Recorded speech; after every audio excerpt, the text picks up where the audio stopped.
process where hands spaced apart, and that's bumping your energy up, and it'll stay consistent as long as you continue to do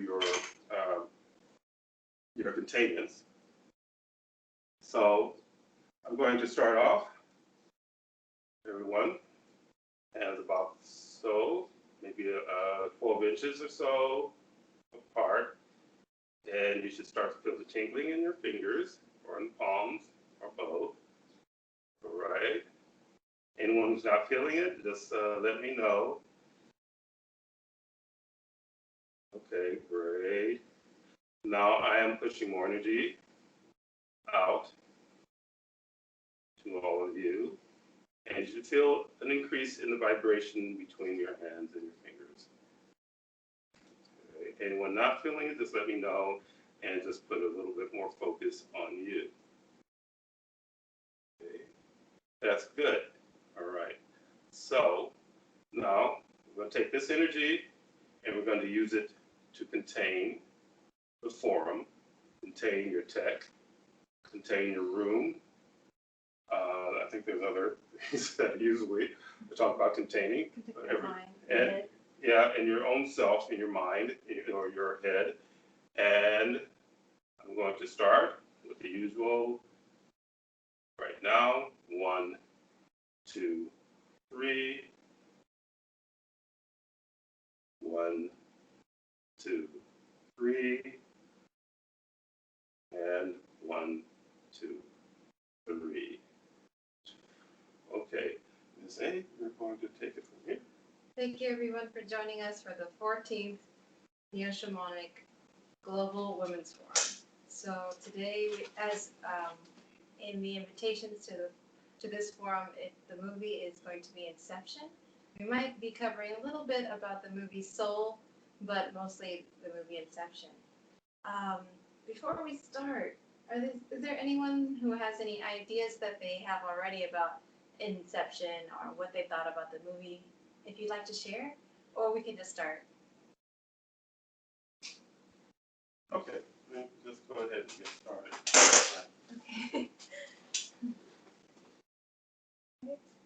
What year was that? Did that movie come out? I can find out for you. Okay. So, I'm not sure if any of you have watched the movie recently, but it is quite a long movie. So, if you would like the full movie review, it's going to be on the website, and it will have an in-depth description about all the screenshots that I've taken and what they mean in a neo-shamanic perspective. Okay, so the movie was done in, I believe, 2010. It says 2010. Yeah, so about 10 years ago. 10 years ago? Yeah, so it's been around a little bit. Most of you probably have seen it. But it has to deal with the dream realm. And basically it's sci-fi about the dream realm. There are a lot of parallels to, well, I don't know if we say parallels,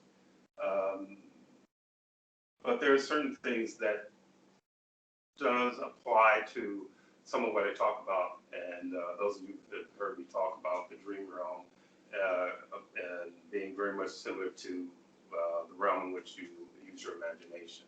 So I think we're just going to go ahead, and you're just going to go ahead and just start with what you found. Okay, great. So there's like, what I found was quite interesting. I sent some of the pictures, but they'll be to the group chat, so you can check those out if you'd like to, but the website will have the more in-depth description. But there are several characters who form a group, and their job, the reason they're making this group is there is someone who's like a tycoon, who owns an electric company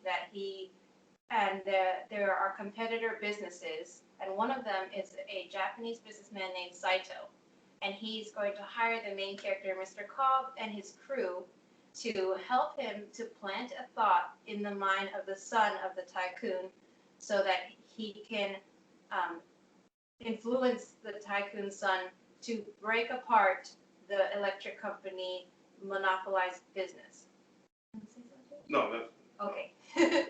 So it's interesting because they have different characters. One Mr. Cobb, he is like, they call him the extractioner. And he's played by Leonardo DiCaprio in that one. So. Yes, and then they have someone called the architect, and in this movie they call her Ariadne. I don't know how to pronounce her name, but that's what I'll call her. And then there's another character who they call him the point man. His name is Arthur, and he's the one who like organizes and make sure things go well whenever they do each activity for this company, for this group. And then there's another guy. He's a forger, and his name is Eames. And then there's another person called Yusuf, and he's a chemist. And they have this crew that go into people's dreams or go into this particular son of the tycoon to influence his dreams.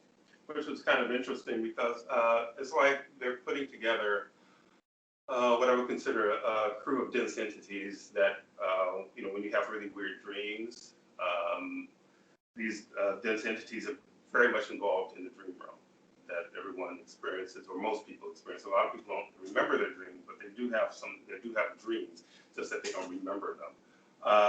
But these guys, literally like the architect, builds the realm, and the job of the architect is to make that realm in the dream, what he creates in the dream realm, or she creates in the dream realm, look very much authentic like the real world. In other words, if you're walking around in your neighborhood in the dream and you're familiar with your neighborhood, very familiar with it, this person is supposed to replicate that, so that in some sense you don't know whether it's a dream or reality. I think, isn't that correct?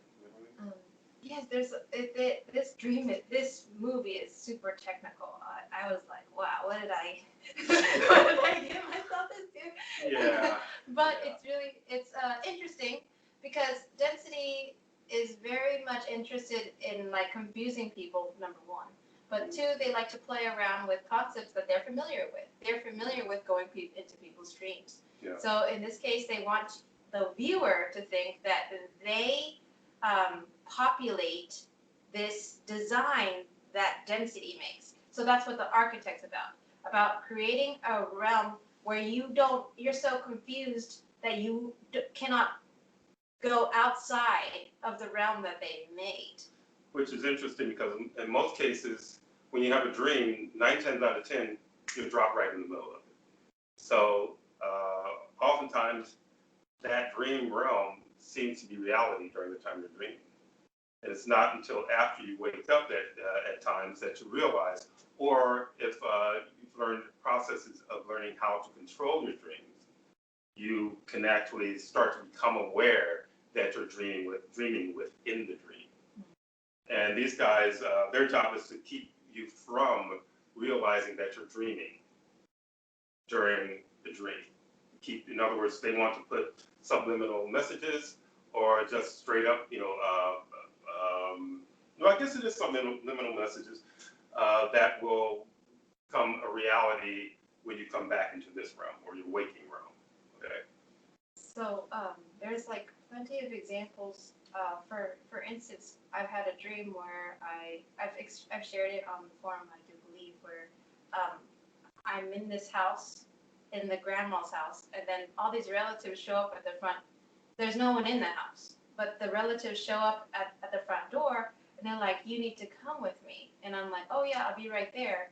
And I run back in the house and I lock the door. And then I go out the back door and I start running. And as soon as I do that, they send me into another dream. Because in this movie, they talk about levels of a dream. So they sent me to another pre-arranged by some density architect, pre-arranged other room where I could feel the sheets. I thought I was waking up, but I ended up in another house that I was not familiar with, but now I can hear the relatives already in the house. And so then I start to climb out I gather stuff and I put in my backpack and I'm going to climb out the window. But then they send someone, someone shows up and it's my younger brother, but it's not him at an older age where I would have been more defensive. It's him as a little kid. And he's like, why are you leaving? Why are you leaving? And then I was like, look, I have to go. Don't tell the relatives that I'm leaving. And as I'm climbing out the window, of course, he tells the relatives. And then I start walking faster and faster, and I was like, I need to, maybe I should call Chief. Maybe he can come pick me up. And then I was like, no, I don't want to be an inconvenience to him. So I'm just going to walk to Thailand from America, but I'm going to walk. So I kept walking and walking. And eventually I woke up because I walked outside of where they had formulated with this architect creating a dream. Yeah, I've had what we consider, I would say, double level dreams where I was having a dream, when it's happened more than a few times, or having a dream, and I've practiced controlling my dreams years ago. So if it feels like it's going in a direction that I don't like, I would start to, either I would become aware that it's a dream, or I would start to manipulate the dream myself. And then they pull me out, and then next thing I know, I'm waking up like I'm in bed, and I'm thinking I'm actually waking up. But when I get up, I realize after a few moments that I'm in another dream. So this is one of the things that this movie talks about, in the sense where, they have these levels of dream, levels of dreams, basically levels of dreams. I can say levels of dream state, but that doesn't make sense. Levels of dreams. When we talk about the counterfeiter in the dream, these are individuals who will pretend to be people that you know. And you had a number of those, Yes. like that happened over a couple of years, several years, yes. Where someone would show themselves up as me, yes. In a dream, but they would end up doing something that I wouldn't do, or saying something that I wouldn't say. And then, Mrs.A was just like, okay, I know this isn't, this is really not real, this is a dream. And then she wake up, in other words, their counterfeiter was really bad. He wasn't a good counterfeiter. Well,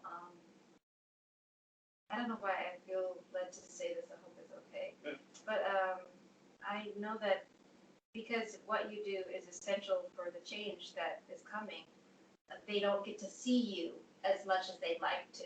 They don't get to observe you like other people are observed. Right. Is that?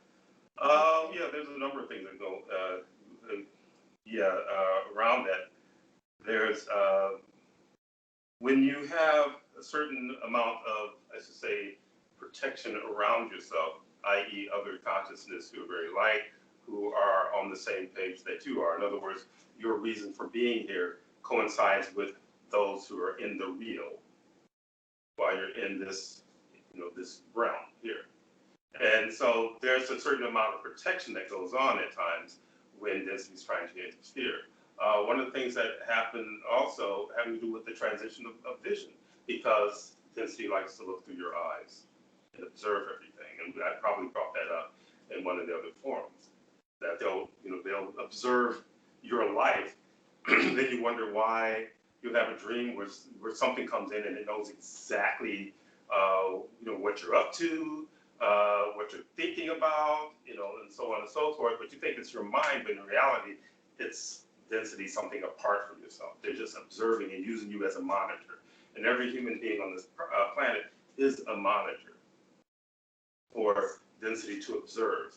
So when I'm teaching various processes, primarily containment is to block out the number of entities or consciousness that can interfere with your trajectory, interfere with your life. So there's another character which I referred to already, who they call the chemist, and he gives you he gives them a sedative so that they can have dream after dream after dream within the same amount of rest where they're sleeping. And it's very much like, so for example, instead of kicking me out of the dream when I was trying to escape from the relatives, they put me into another dream. Or they, for example, the one who looked like my younger brother, but as a child, he's obviously a dense entity pretending. Like when Chief said the counterfeiter or the forger, they pretend to be people you either care about or they hope you care about, or people that you've known before, or people that can draw you back into reminiscing, draw you back into the past, draw you back into density, draw you back into the old way that you behaved before you learned about the truth about Neo Shamanism and about what Chief teaches. And it's interesting because these characters, they, like, for example, the guy who is called the Forger, when you look at him, he looks like he does like a regular guy. But then whenever you look at his reflection, you see whatever guy he's trying to impersonate. And they literally study. So whenever they would sometimes they would even try to impersonate someone, but then whenever you begin to use Chief's tools like contain them in the dream, they start changing, they start morphing into what they really look like. One time I was fighting what looked like the mother unit, but whenever I began to attack, she suddenly turned solid black, all white eyes, and like hollow looking in her eyes, and the room became pitch black. So they use all these tactics to get essence out of you, not only in your dreams, but in what they can speak to you in your so-called waking hours, but also not only inside the dream but outside of the dream. Sometimes you'll be having a dream, but you can still feel someone touching you, because it talks about that in this movie as well. The chemist, he says that the sedation that he gives people, it doesn't knock them out to where they can't hear with their physical ear, but they're also in the dream. So there's many different avenues that density will use to manipulate consciousness. That's why containment is so important. Oh, it's good because, again, it talks about everything being connected. One of the things I would say, used to say earlier on with a number of clients, had to do with if you can control your dream realm, you're on your way to controlling your waking realm. So a lot of times, so often, individuals are manipulated by the dream realm. They feel that there's no way that they can control or influence that. Thus, individuals who have constant nightmares or night terrors, generally there's something from the other side coming in and chasing them around. This isn't original information from myself. This is stuff I've read over the years and have actually spoken to individuals who have written books about this and basically just had discussions about it, literally. So that's why I feel it's a good movie to review, but it's a really difficult one, to tell you the truth.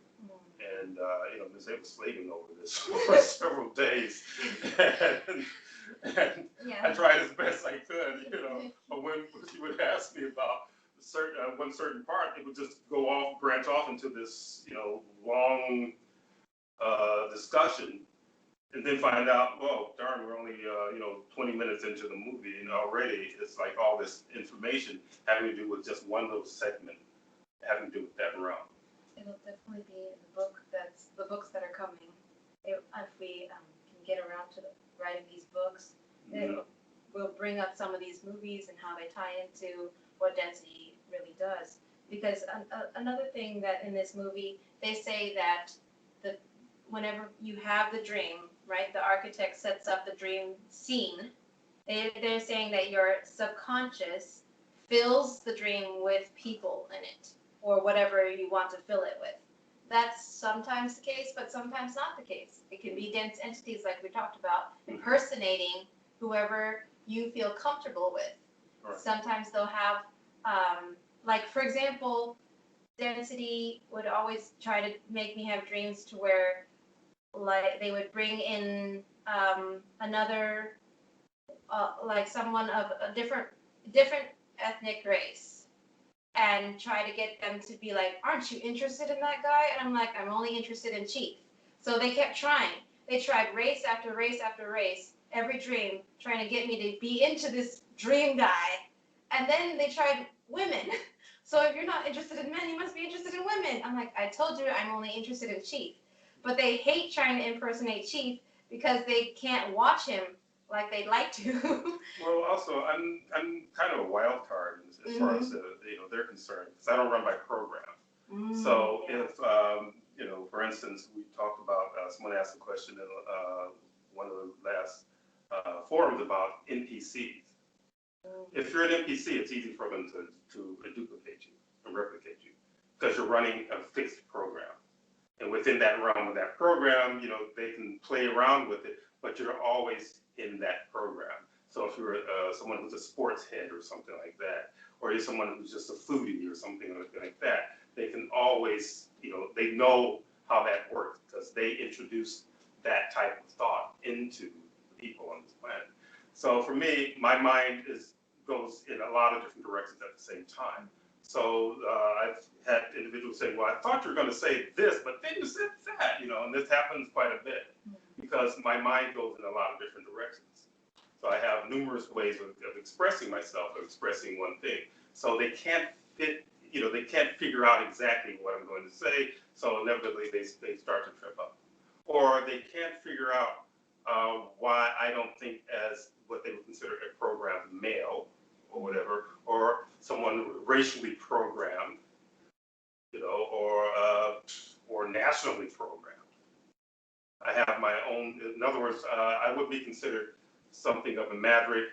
We looked up the definition of maverick and renegade, and they said, renegade, a traitor. I said, I like the word renegade better, but maverick means that you have your own thoughts and your own way of doing things. And if you're more of a maverick, it's harder for them to actually control your dreams, or if they're trying to influence you through your dreams with a certain individual who knows you, they're going to know that that's not chief or whatever. Thank you. Definitely this character, Mr. Cobb, Leonardo DiCaprio, he keeps saying in the movie, I have to go home. I have to get home.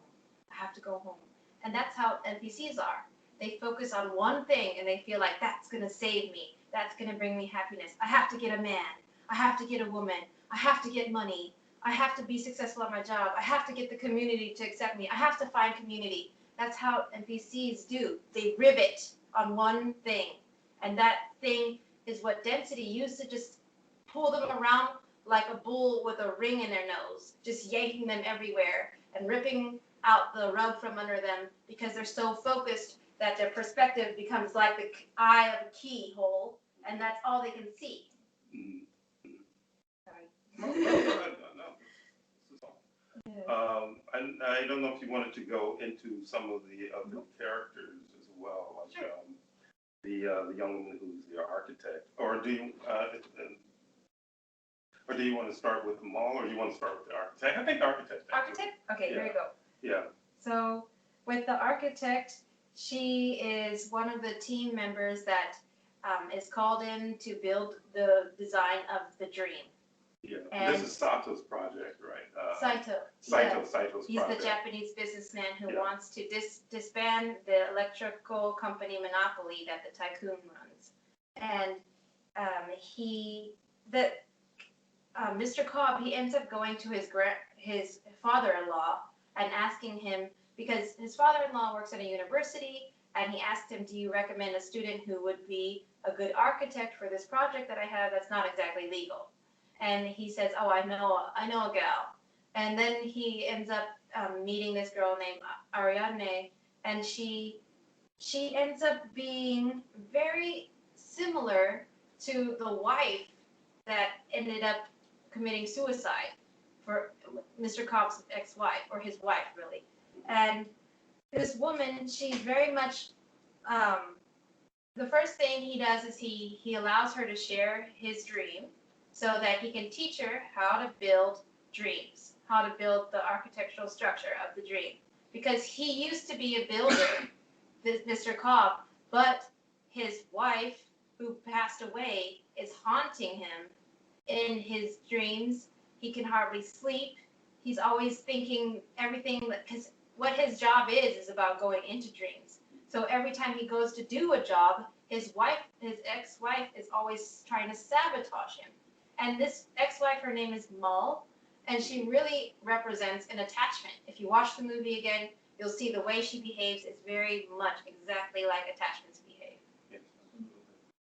Well, with that, the architect that is hired, and in a sense, I didn't like her character when I saw the movie the first time because she was very aggressive. And basically aggressive on his turf. So he lets her in to teach her basically how he wants a situation, in other words, created by the architect, buildings and so on and so forth. She comes in And she's walking around. So, oh, I got the hang of this. And she starts moving things around in his dream, like really, like, you know, your dream realm is in the mind. So she's manipulating things in his mind. And with that, I guess it was his defense, his own attachments, literally in his mind, start to, you know, get alarmed that somebody's, you know, uninvited, you know, interfering with our food. Yep, aggressively changing things. Yes, just aggressively, just like, oh yeah, you know, and he's like, whoa, whoa, whoa, what are you doing? Yeah. And then the next thing that happens, Mal, his lead attachment, comes out of nowhere and just shanks her in the stomach with quite a long knife. And then this broad, you know, this architect lady wakes up and she starts yelling at Mr. Cobb like, dang, you have a horrible subconscious. You need to get that straightened. This woman went into his dream, in his mind, messing things up, doing whatever she wanted, and then she's going to blame him for what happened to her?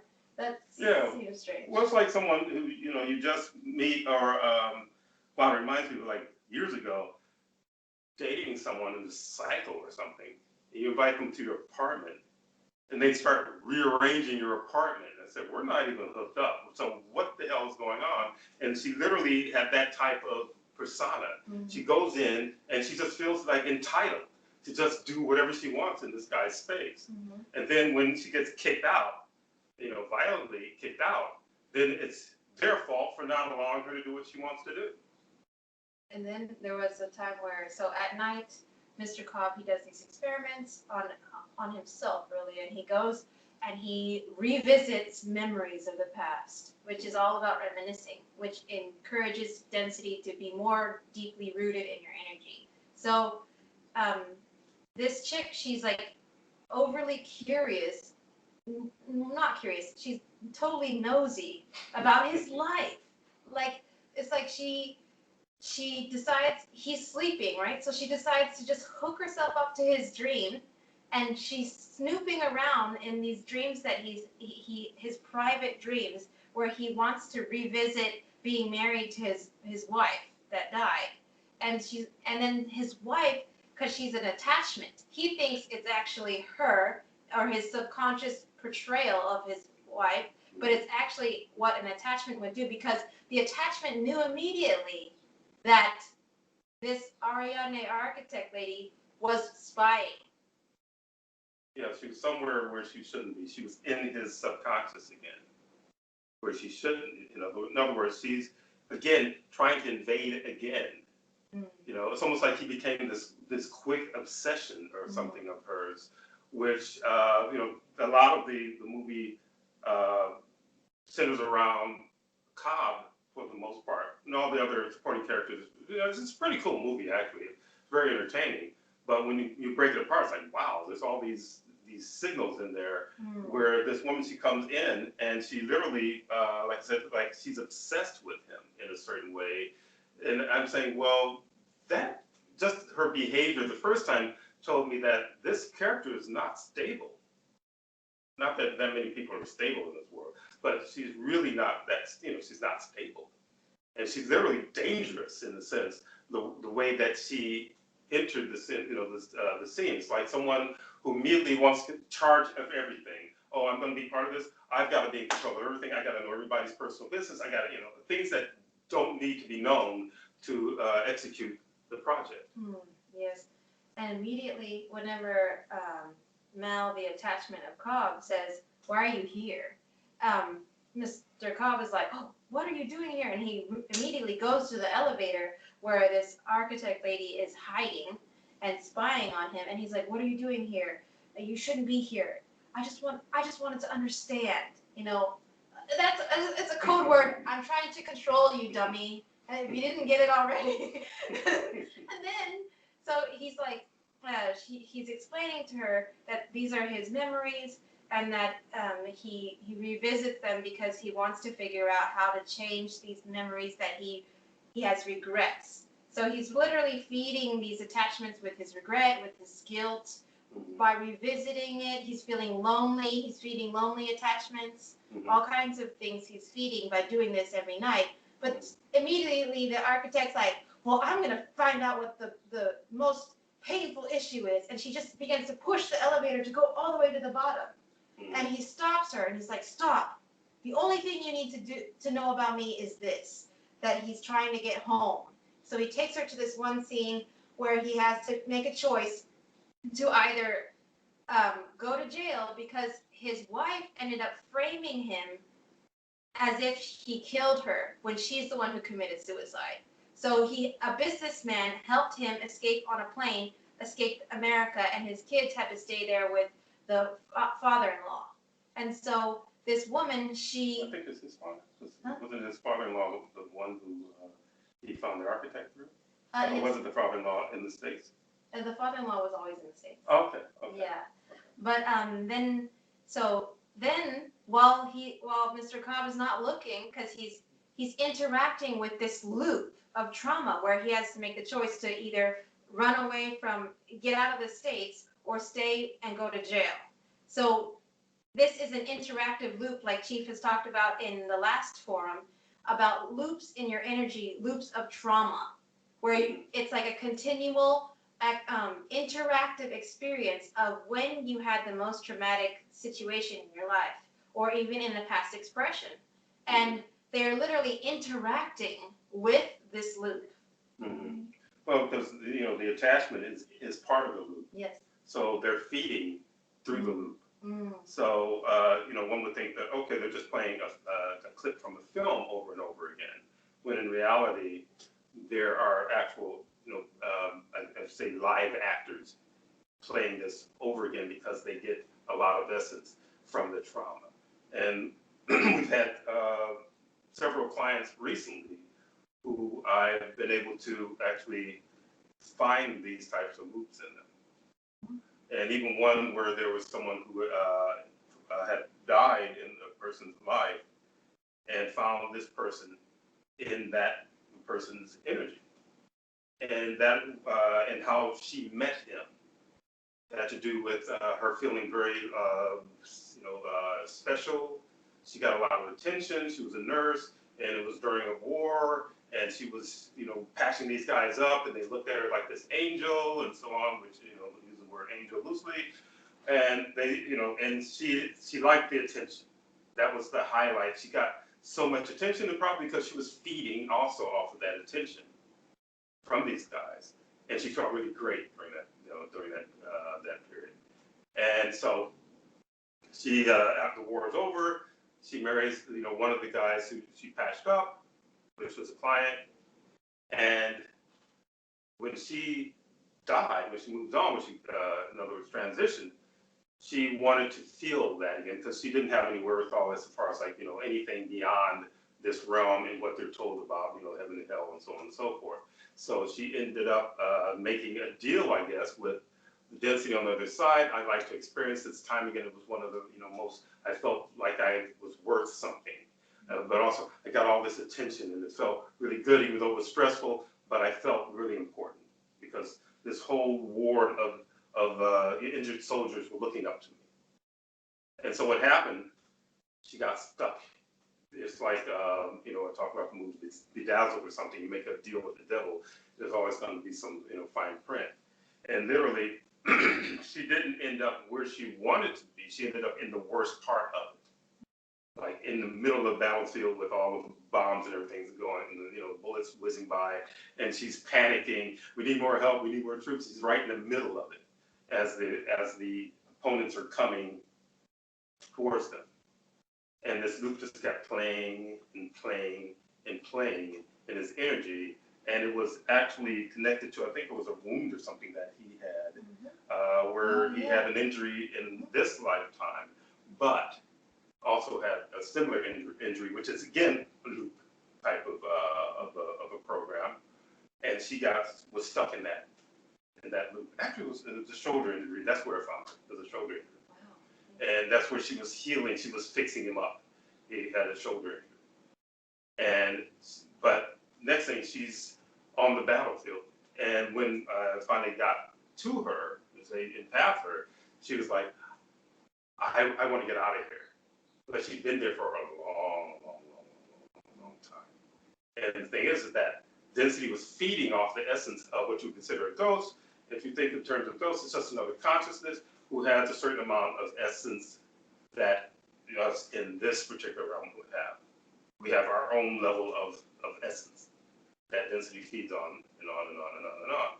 She still had a certain amount of essence, and she still was consciousness, even though she was in the ghost form, and they were just feeding on that essence. Just feeding and feeding and feeding and feeding. So whenever Mr. Cobb is showing her this particular loop, she, this architect, she runs up away from Mr. Cobb when he's not looking, when he's distracted by this memory loop. She runs to the elevator and takes it all the way to the bottom. And there she finds this hotel suite where where Mr. Cobb and his wife would celebrate their anniversaries at. And this room is like thrashed. It's got like bottles everywhere. It's got the windows open, the lamps on its side. There's a bunch of things just everywhere in disarray. And she is like, what is going on here? And then the attachment, the wife, she's like, what are you doing here? You don't belong here. And she's like, my name is, and she's like, I know who you are. What are you doing here? Because she is an attachment feeding on that same loop. Yeah, and basically observing everything that Cobb is experiencing. So everyone he meets and so on. So his attachment knows. So when I think he thought it was like some kind of almost like a figment of his imagination or in a dream, that she really wasn't, she was almost like an image more so than an actual consciousness. When in reality, Mel was a consciousness. And basically an attachment. And I think it was like, she's sneaking around, and I swear this this woman's character, after, us watching it again, it's like, gosh, she's despicable. How dare she just come in and just force her way into this, he's got his serious trauma, but let's view your closet, man. What the hell do you have in your closet? So again, what they were portraying is somebody said who's really mentally ill, which I felt like, okay, you got this person in this very serious project that you want to, in other words, play off, and she's nuts.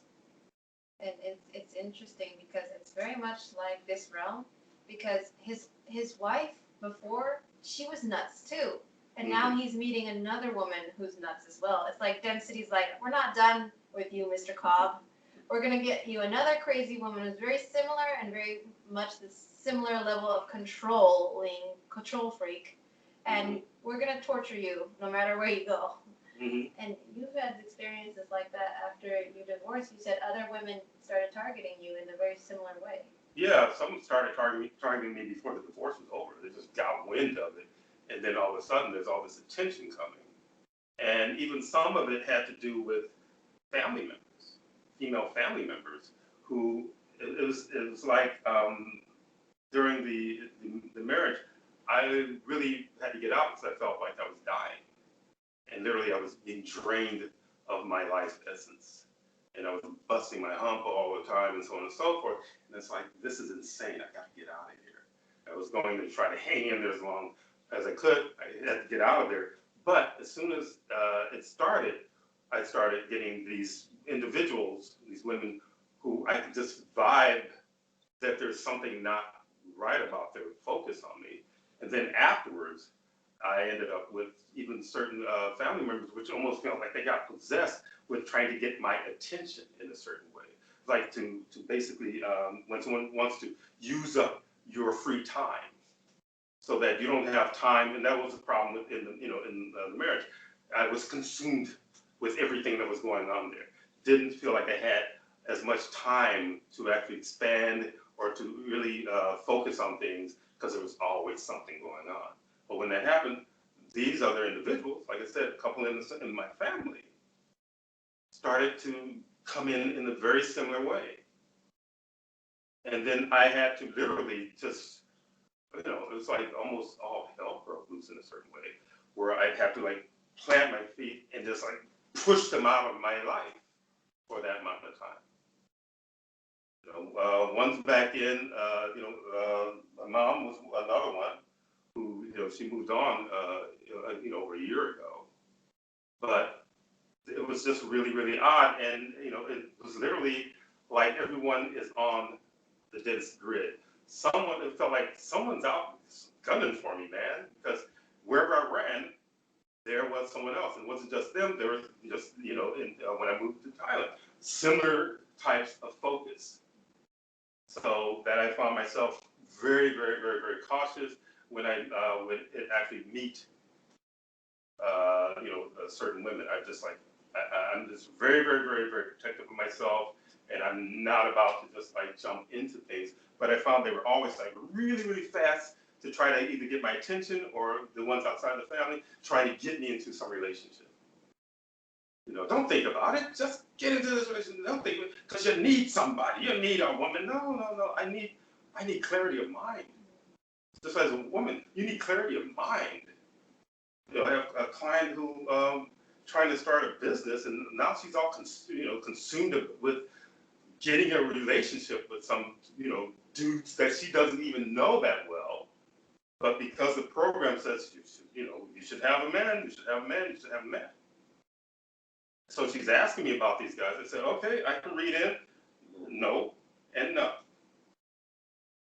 But I said, are you trying to put your own life together, or are you not trying to put your own life together?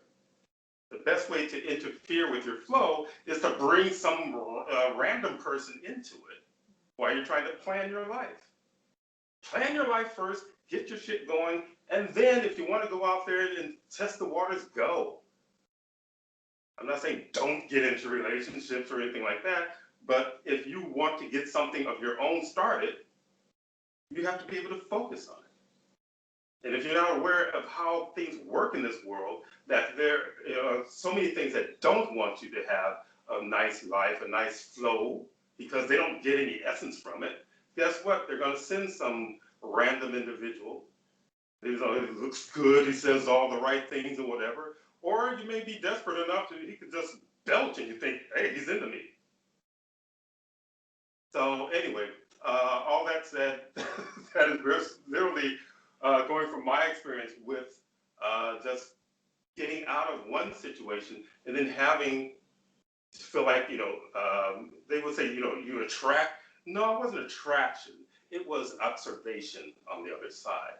And what they wanted to basically accomplish, they didn't totally accomplish with that person. So they're going to find some others to step in. That's definitely what it seemed like Mr. Koff's issue was. His wife didn't finish the job. So they're bringing in another very selfish and controlling woman so it's interesting because they're in this broken down room of this hotel suite, and the attachment mall, she comes over there and she's like, so again, the architect, she's like, I just want to understand, but really she just wants to control Cobb and find more things where she can insert herself, where she can get him to think that he needs her when he doesn't. He has his own issues to deal with, minus this crazy woman. And the fact that he doesn't even know her. Yeah. He doesn't know barely her. met her. Yeah. And then on top of that, so the Mal comes over there and she's like, you don't know what it's like to be a lover, to be half of a whole. And I was like, wow, that's a program. One, it's like how, some people think, two damaged people make a not, something complete. I'm like, how does that work? Yeah. I had a friend years ago, and he, at the time, I think I was in my late 30s, he was in his mid 40s or something like that. And, he was single, because that's what happens. You end up in a relationship for a certain amount of time, you're married, divorced, and you're single, and then you're out there in the game trying to, hook up. And he was talking about the difficulties of it.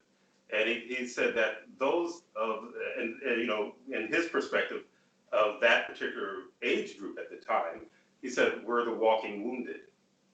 So he didn't consider just, the woman that that he's dating, who's very, very traumatized by her previous attempts. He was also including himself. So again, where was I going with that though? We were just talking about how people believe that they believe the hype that density throws out there.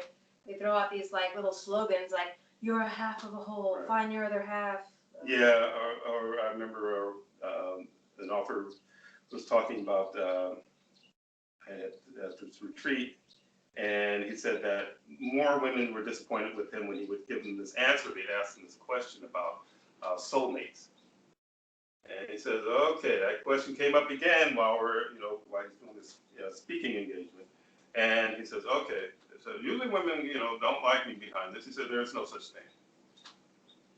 Or twin flames and all that kind of business. This concept that, and I've talked about it before on my own, of getting together and being together eternally. What it is that's a form of insecurity. And fear of the concept of being alone, fear of the future, basically stuck in this little room called Earth. And what they tell you, everything that we show you is all that exists. And so if you believe it, then you believe that some really impossible things, or they'll show, this wholesome family, everybody's like, around the dinner table, they're going golly gee, or this and that, and so on and so forth, when that doesn't exist. One of the cool things about being around and maturing, which they like to talk about, get it go. I call it maturing if you're doing it right. I have no desire to be in my freaking 20s again. You couldn't pay me enough to go backwards, young again. I've taken care of myself. I'm good. Just, Go ahead. Go ahead, you first. Darn it, I lost my thought.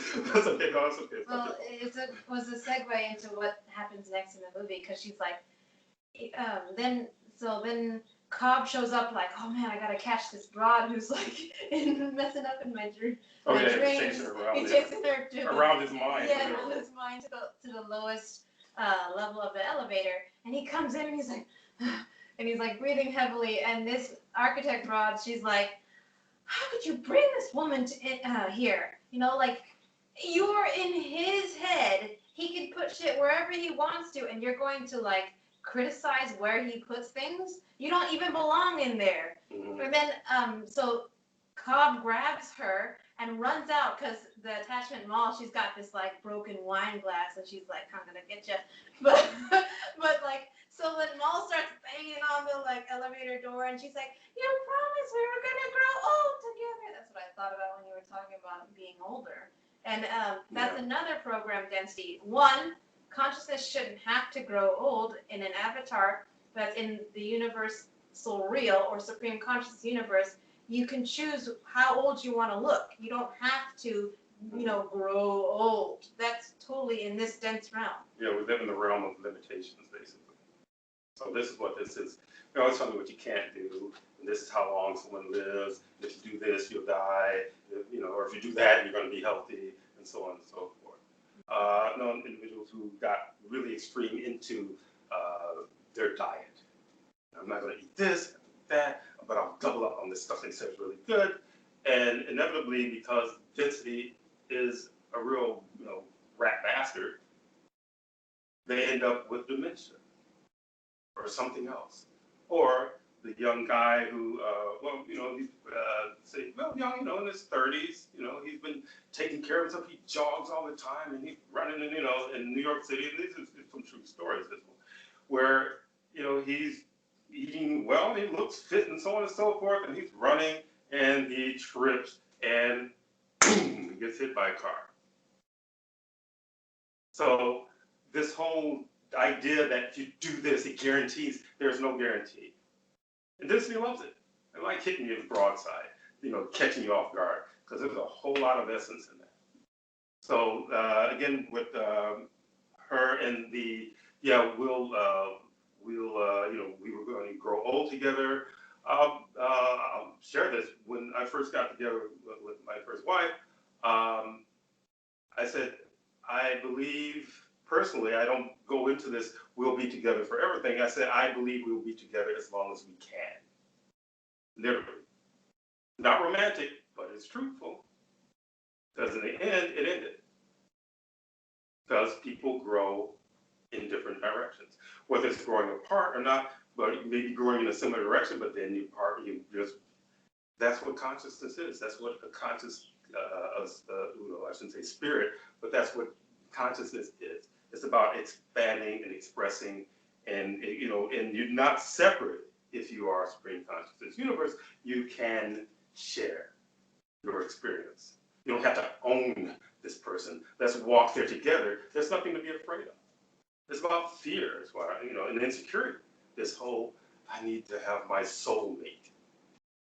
Because the density beats the hell out of you and makes you feel like, what will solve everything is if I get a partner.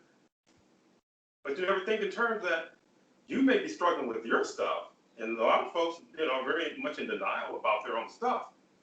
But this person over here, you don't know what they're struggling with. Married for freaking 20-some years.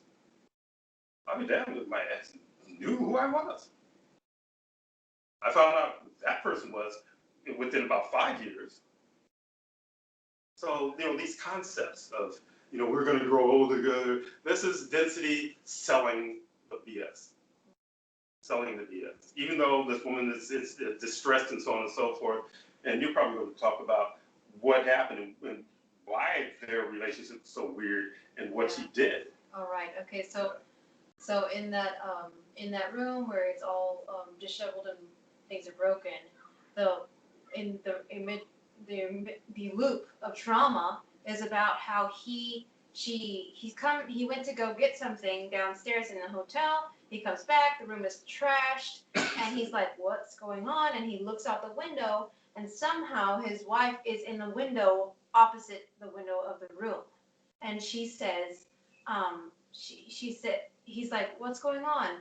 But they have had conversations many times about her wanting to die because she wanted to go back to this dream state that they were in. So in the past, they had decided to go into the dream state for 5 hours, which ended up being 50 years in dream time, supposedly, according to the movie. Yeah, because there's no time. Yeah, so they had agreed to it, but by the time that they had went through the 5 hours in this realm, she didn't want to return. So he was like, well, we have kids together, so we need to take care of them. So I'm going to help you get back to this realm by changing something changing something in your mind so that you can come back with me and we can take care of the kids, just like we had already agreed to. But she was very angry that in this reality, she didn't have control.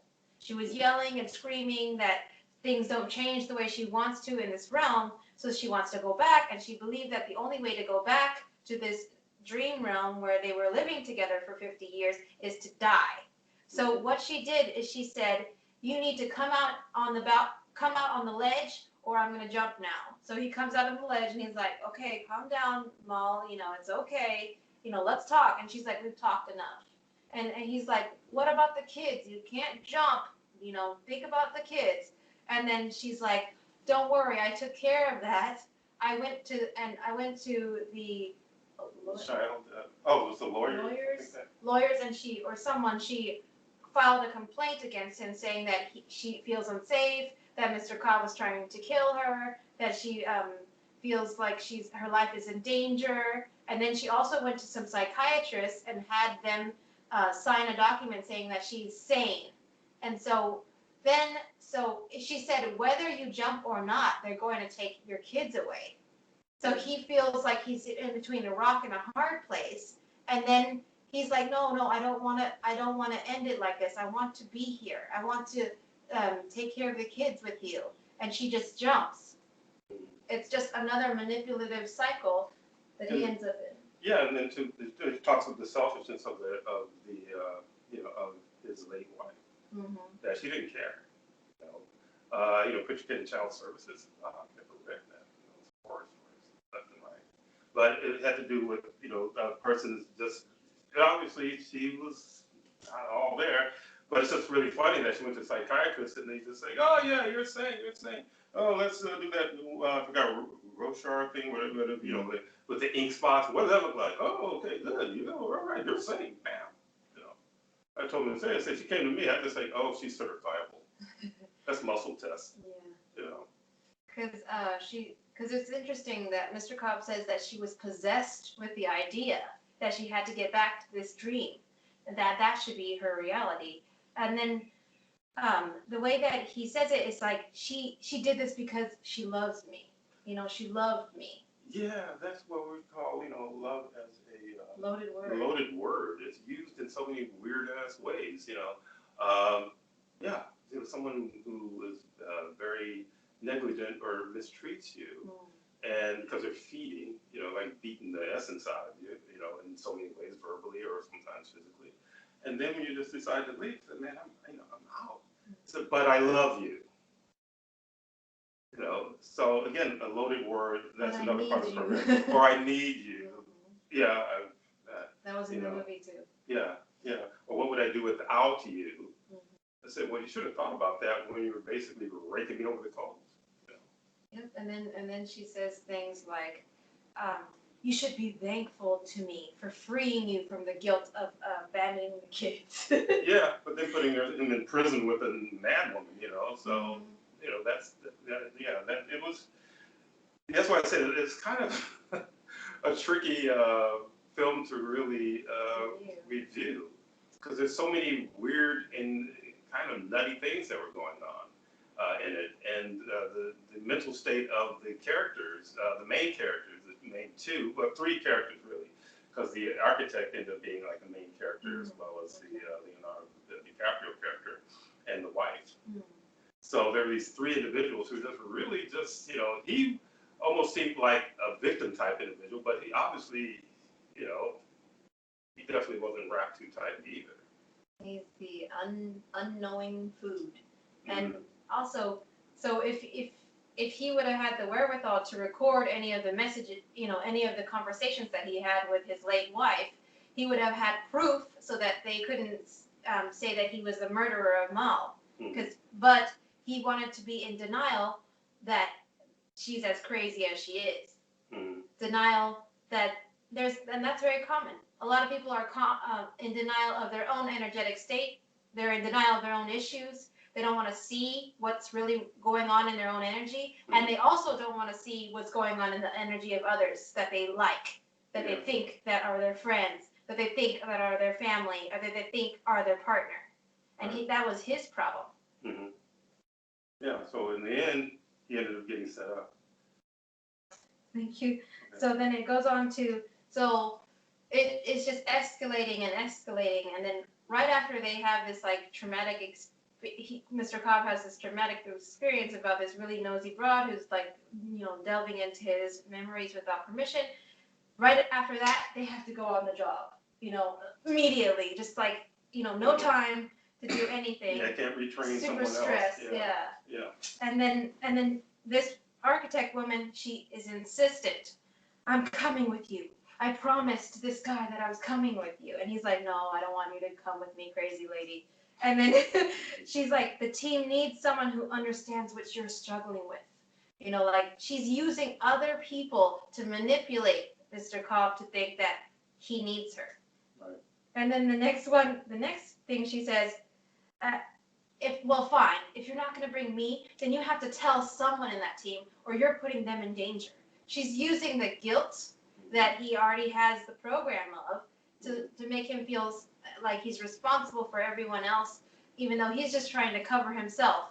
And then again, she uses that card later on, and she's like, you need to forgive yourself about Mal. You need to let go of the guilt. But she's manipulating him using guilt in the first place. So it's very strange. And then after that, she's like, well, if you don't tell, she's being a martyr, like, I'm telling you to tell your friends because it doesn't have to be me. But her intent is, bring me. You need me. Yeah. Yeah, there's a lot of manipulation going on with this particular character. I'm not sure what the writer had in mind. I would imagine there was something that clicked with the writer to actually introduce a character like that. Whether there's someone in their experience, that experience who's like that. So it's almost as though there's nothing you can say to a person who thinks like that, because they're using all the catchphrases, I'm doing this for the good of others, I care about you, you need me. And again, it's just the insanity that I've run into and have had others that I've had as clients run into, where someone you just meet wants to proclaim themselves as your savior. And you don't even know them. Again, before, and that's one of the problems with how things are set up and how the system is supported by density, where someone would trust someone that they've only known for like a month, sometimes even less, to interject themselves so deeply into their lives. It takes a long time to actually get to know what a person's about. And then not just that, it takes a while to get to know what yourself is about. So this whole concept that all I need is this person, or she's trying to, tell them, you need me. When there's something in there that's saying, no, it's just logical. They're saying, no, that just doesn't feel right. And how can you be so certain about knowing me so well when you don't know me? Just because you invaded a few of my dreams. And maybe you're just trying to take the place of Mal, wasn't it? Yeah. Of his late wife.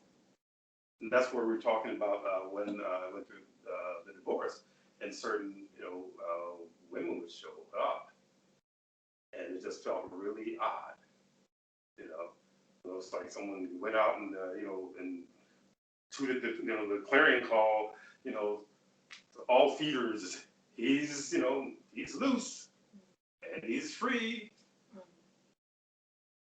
It's interesting that you say that, because this character, the architect, she ends up going, because she, invaded his memories. So she ends up in the house that he lived in the States, and she's like, oh, is this your house? And he's like, this is the house that me and my late wife had. And she's like, oh, because a lot of women, they'll see other guys, or a lot of men that see other women and be like, oh, they would look nice next to me. I would look really good with them by my side. And it's very much a selfish thing, very much a control thing, very much a dense entity thing. Yeah, there's a program that, in other words, and it goes both ways, a woman to be won over, or a man to be won over. In other words, look what I caught.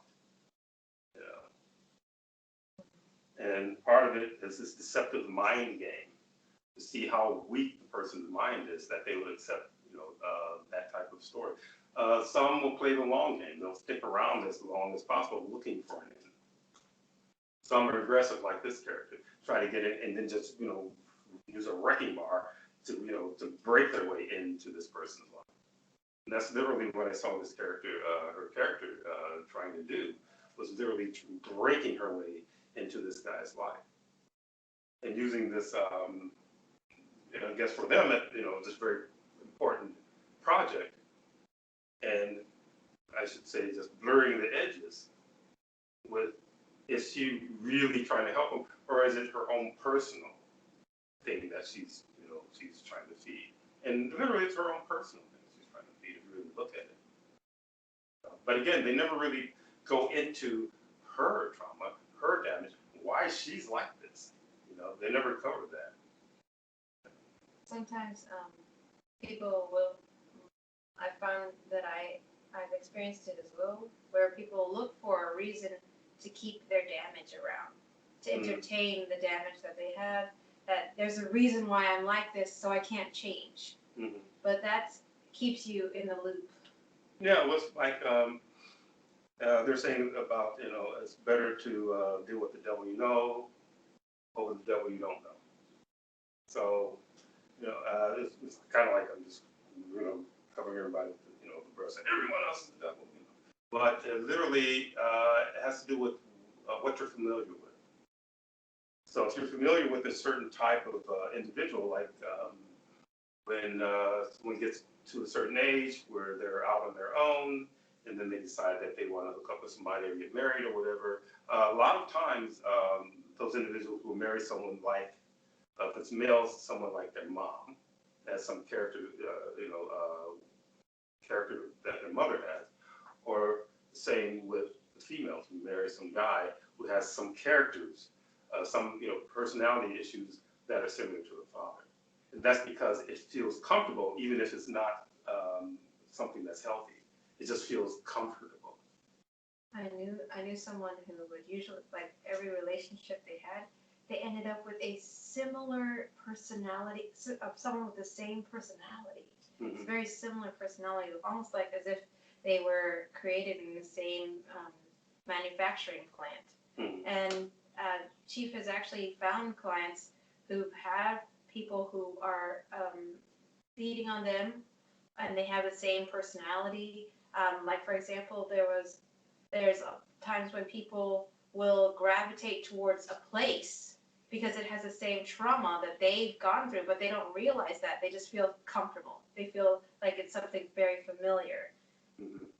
Yeah, when I uncover what's going on there, it finds that it parallels with their childhood experience.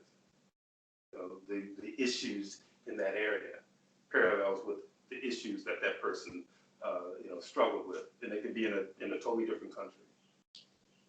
There's also like sometimes people, even what they wear or what, like for example, jewelry where they choose to adorn themselves, sometimes has to do with past expressions, trauma, even in this expression.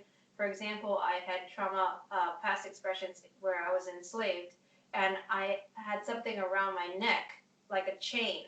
And I don't know why, but in this expression, I would wear these chokers, but I could only wear it for like 30 minutes, and then I'd have to take the choker necklace off because I felt like I couldn't breathe.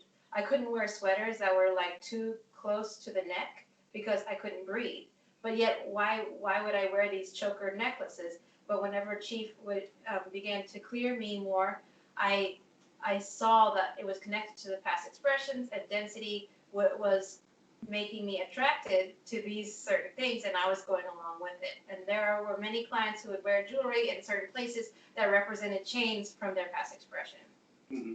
Yeah, just had a few, which was this interesting thing about the chain around the waist bit, and I guess I hadn't been paying attention, but I guess it's something that's part of the fashion statement or something.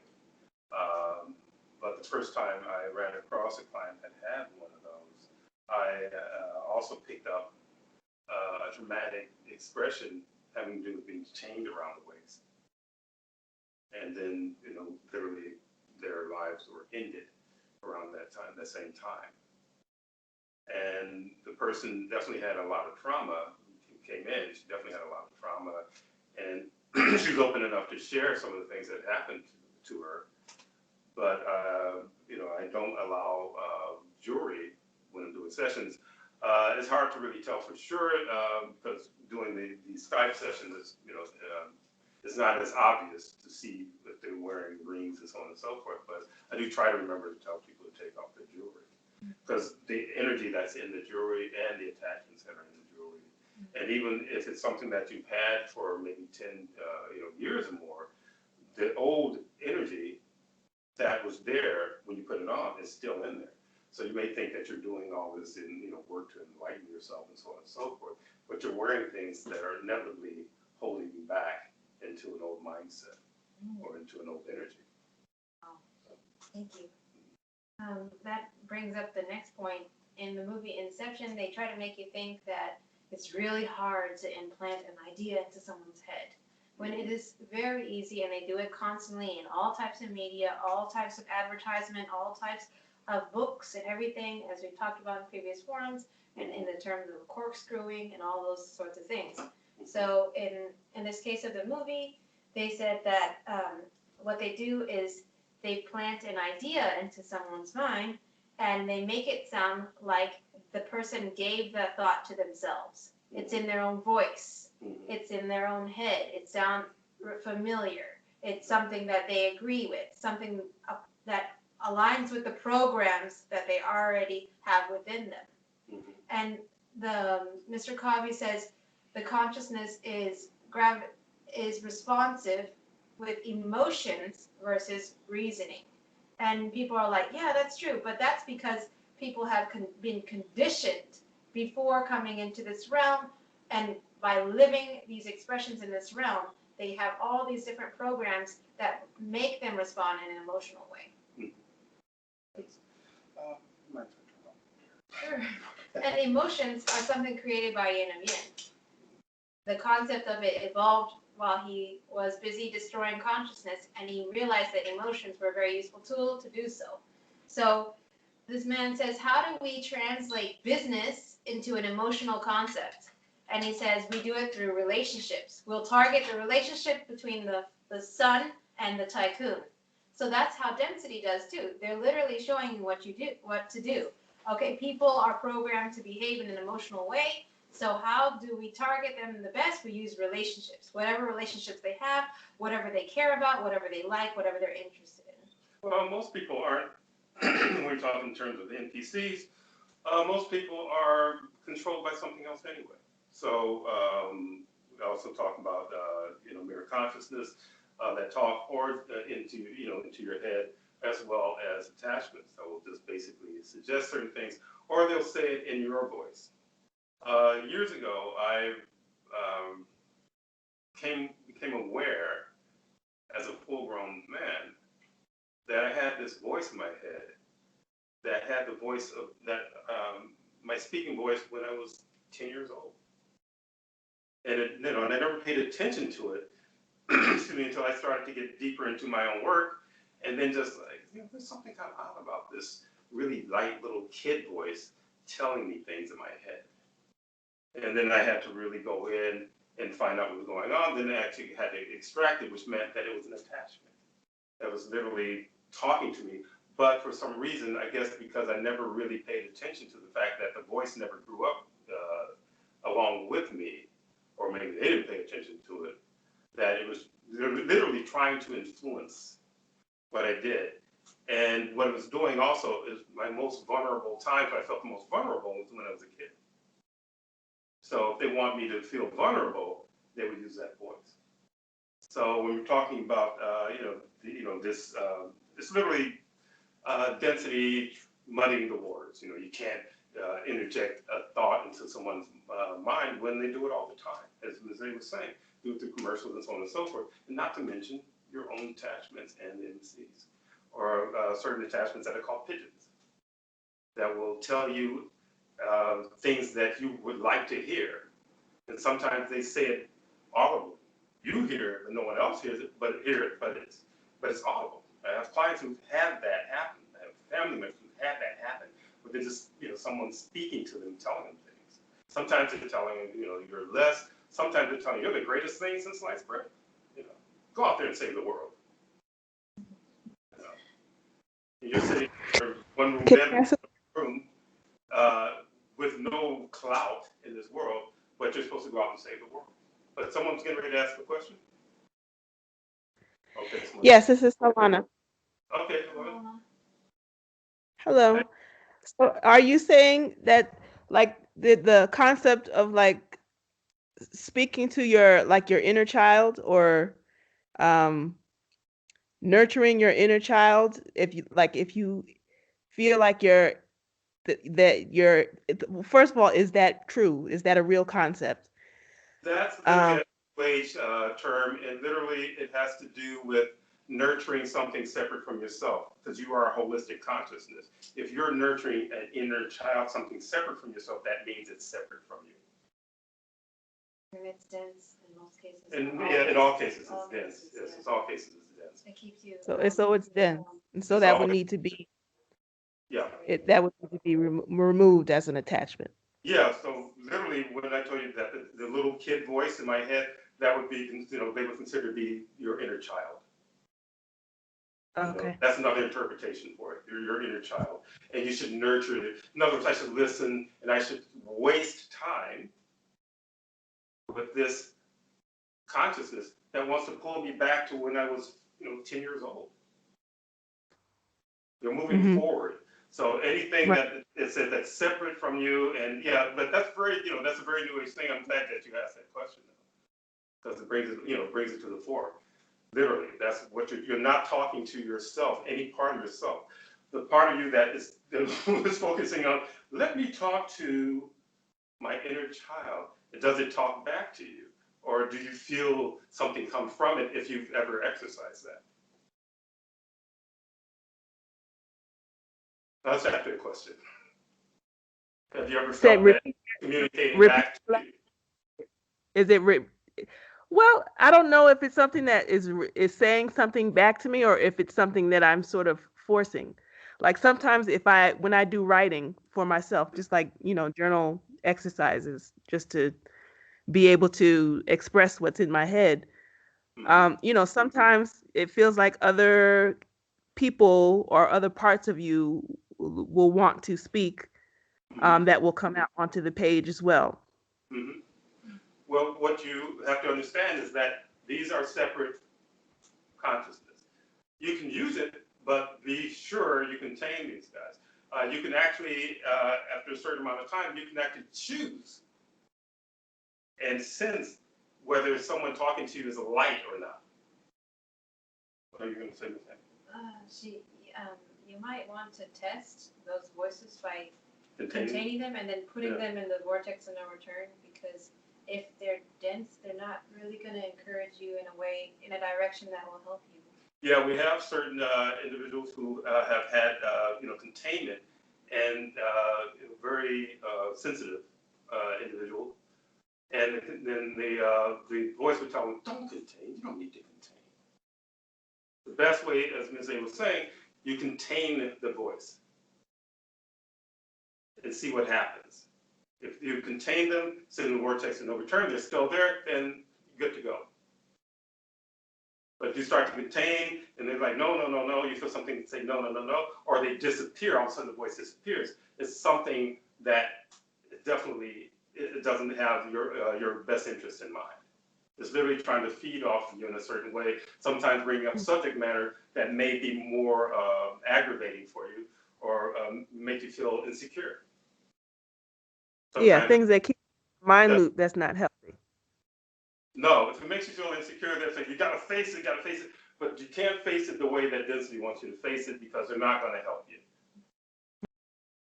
Just like your modern psychiatrists, they can help you with some tricks through maybe, maybe seemingly clear one room out of your house that you're concerned about, but then the rest of the house is still a mess.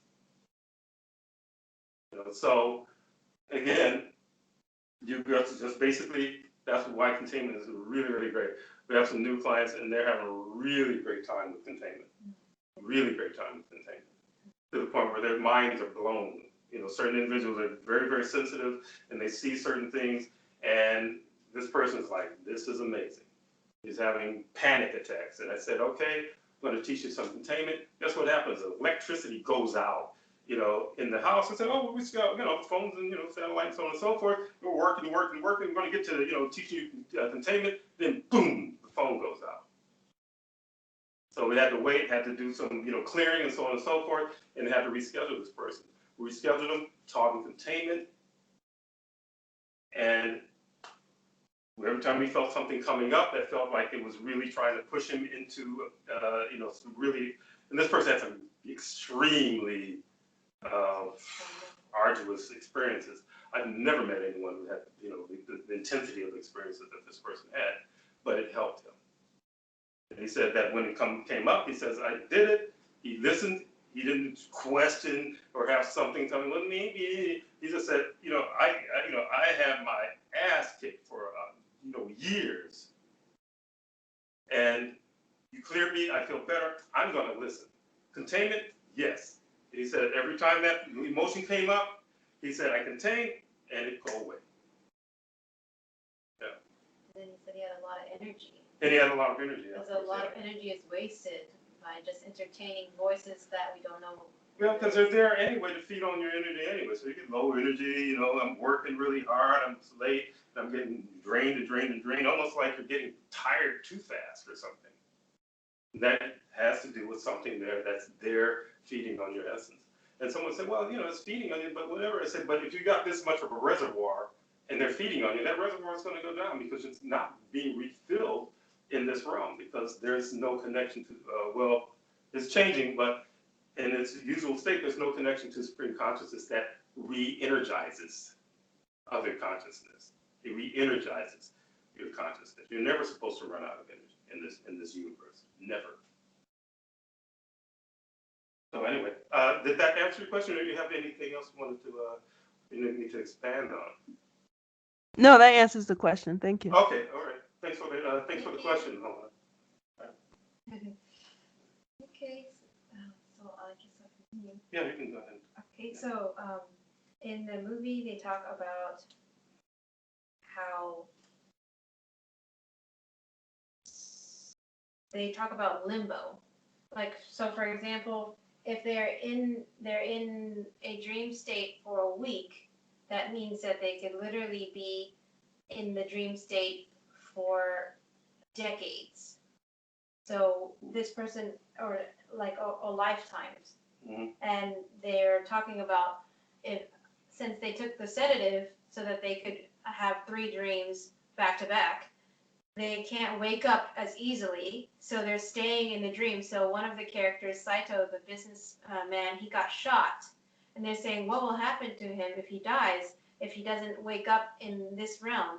They said he'll go to limbo. And the way they described limbo was that it was a place that is unconstructed dream space, infinite subconscious. They love to throw these just these phrases around and hope something stick. Yeah. And then so Chief began to muscle test and get information about limbo. And the more would you like to describe it? Well, sorry. I've had experience. I probably turned that off. I've had experience with actually retrieving certain individuals who have transitioned out from the limbo realm. And limbo, I know that it exists in a certain way, but I never really got into to really just going into some deeper muscle testing on it until Mrs.A. and I started to review this movie. And what I found that limbo should not even exist. It's basically a place of punishment in a lot of ways, and generally for older consciousness who make it difficult for density to feed off them. They won't play the game the way they want them to play it. So they kick them into this realm, and they observe them from there, but to the point where even density won't go in there unless they used to say tethered. They kept saying tethered, unless they're tethered, which means they have to be like I guess like if you're doing a spacewalk or something, they have the cable or whatever attached to them and to the craft. They have to be tethered to go in there to retrieve someone out of that realm. So limbo was created as basically a realm of punishment for life beings who refuse to go along with the program, and they just keep making it too difficult every time they come into an expression or a lifetime. They always keep going against the grain, and eventually they just and they love punishment. Density loves punishment. So they punish in various ways. Some they don't have to throw them in limbo. They just keep putting them into these really awful expressions until they lose a sense of themselves as a consciousness or their connection to supreme consciousness.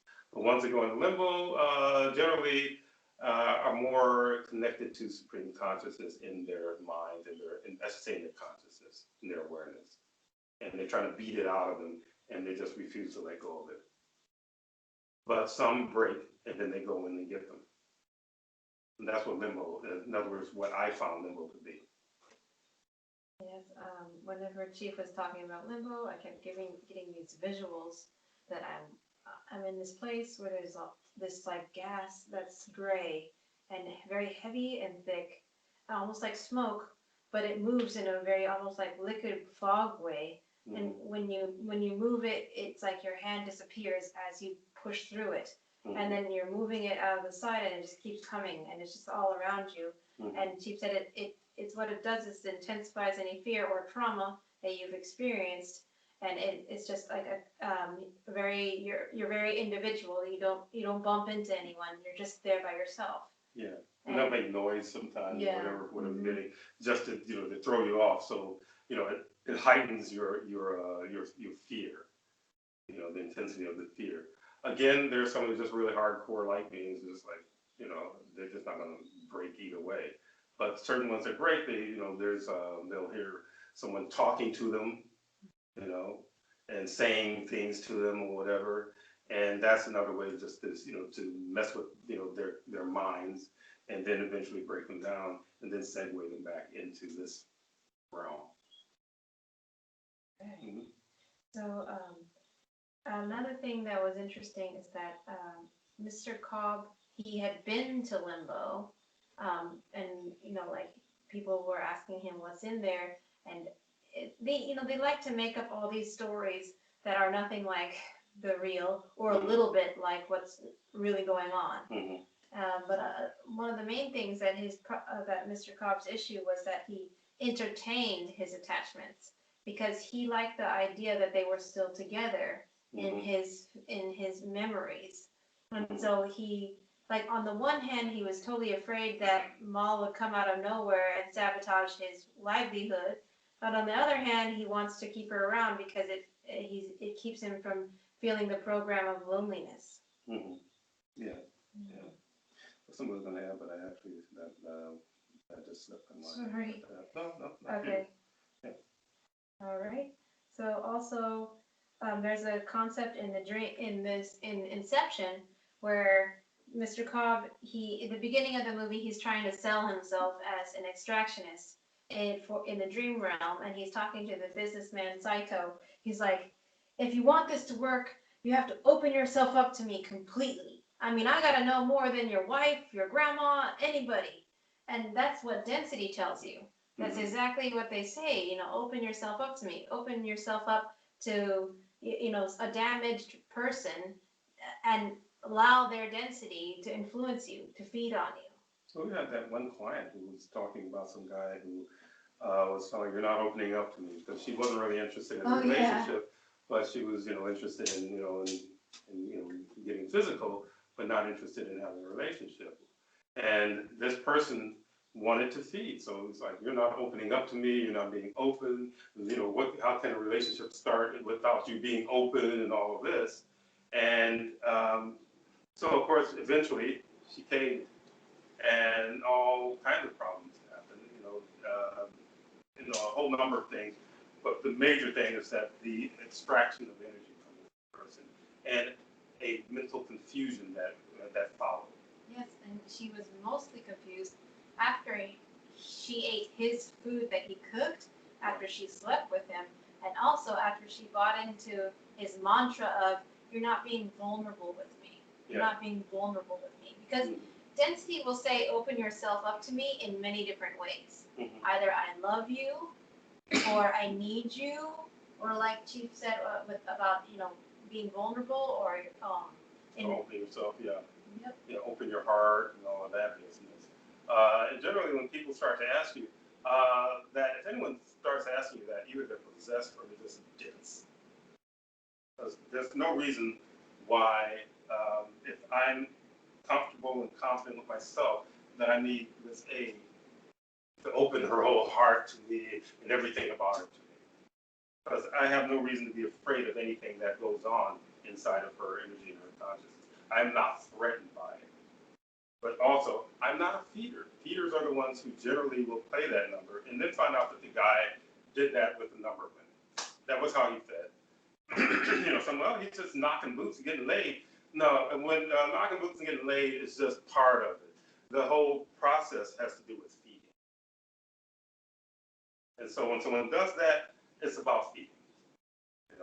And someone like, well, loneliness kicks in. You're talking about the program of loneliness. Well, I'll be alone if I don't. So if they, they're like, well, I didn't want to be alone, but this guy's a terror. I hooked up with him. Now he's a terror. He was good. He was nice before. He was never nice. He put on an act. I've said this before. This person put on an act. Women do the same thing. Put on this act. Oh, I'm just so, lovely and so agreeable and all this other stuff. I'll clean your apartment and all that. And he said, how about we move in together? We've been, been together for about, 6 months now. What do you think?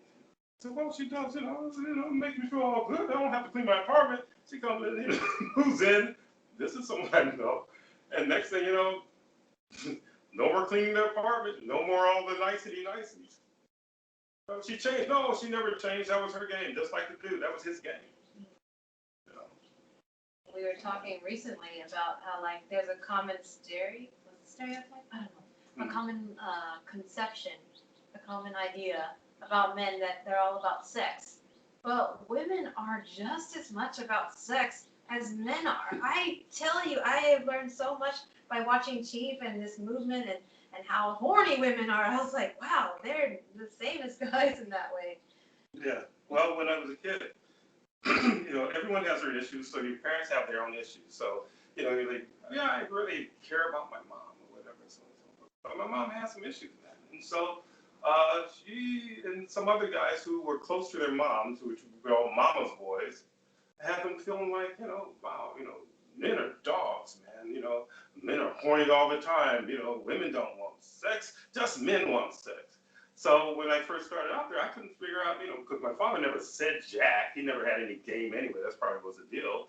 But he never said anything to help me out in that department. I had to figure it out and find out for myself. But I thought there was just guys, man. We're the only ones who want to, be out there knocking boots. And by you wanting to, you're really, dirty scoundrel, you. So it was a weird zone you get pushed out in there with that, with sex in this world. And so if I'm really interested in women to the point where, I'll hit on and whatever, sometimes you say, wow, man, you're like a masher. Or if you're just reserved, say, well, I know you're offering or whatever, also some Madonna pork complex thing that goes on in this world as well. So, she's a little too quick. But if you're not going along with her program, certain women, I've had this happen when I was quite a bit younger. What are you, gay? No, I'm not gay. I'm just, I'm just not comfortable with just jumping in the bed with. So anyway, we can move on from there. I've never slept with anyone before I met Chief. So a lot of times I believed that guys were only into sex and that women weren't into sex because I thought it was wrong. I thought it was a sin. I grew up in the church, so that's how I lived my life. But whenever I met Chief, I began to mature more because I began to have more experiences. In the church, I was very locked down, and I wasn't allowed to meet people outside of the scope of people who were interested in church or in high school or in those sorts of things. But then whenever I realized that there's a lot of targeting women who would target me and target Chief with this very sexual energy, as if sex would save them, or as if I can get in his pants, I can control him, or if I can just get him alone, then I'll have the upper hand. Well, people would ask me 21 questions about this sexuality, and it's like, okay, at first I felt upset, but then when Chief said an NPC is someone who focuses, rivets on sex all the time, or rivets on relationship all the time, or rivets on money all the time, and it helped me to not have an emotional response. Just like in Inception, it's about getting you to give off that emotional response, feeling like you need something. When Chief was talking about need is a program as well. Yeah.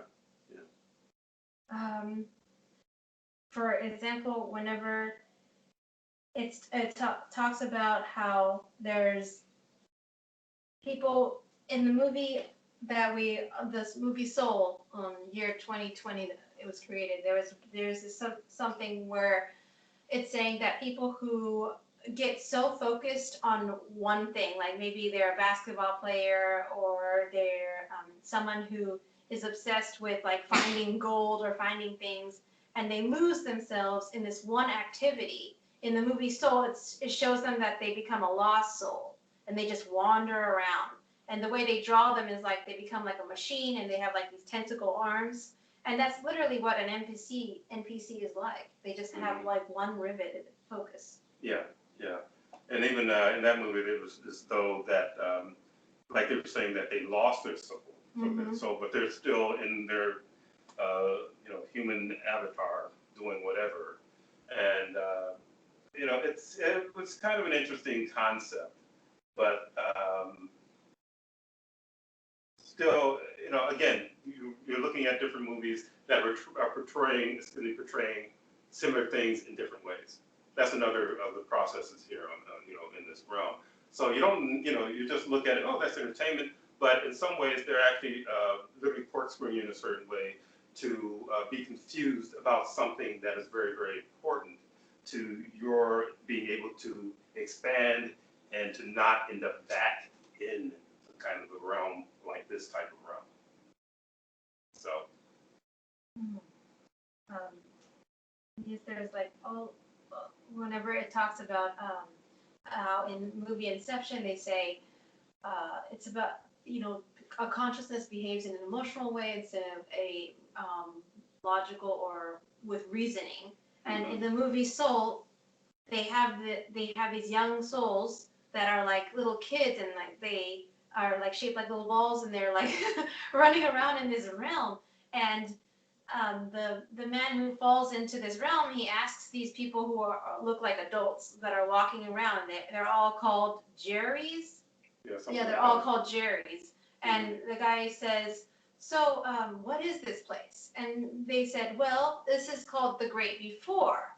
But rebranding, we call it the U Seminar now. And like we've said before, Density always rebrands anything that they want to reach the next generation. Like New Age. Yeah, like New Age, yes. Mm-hmm. Yeah.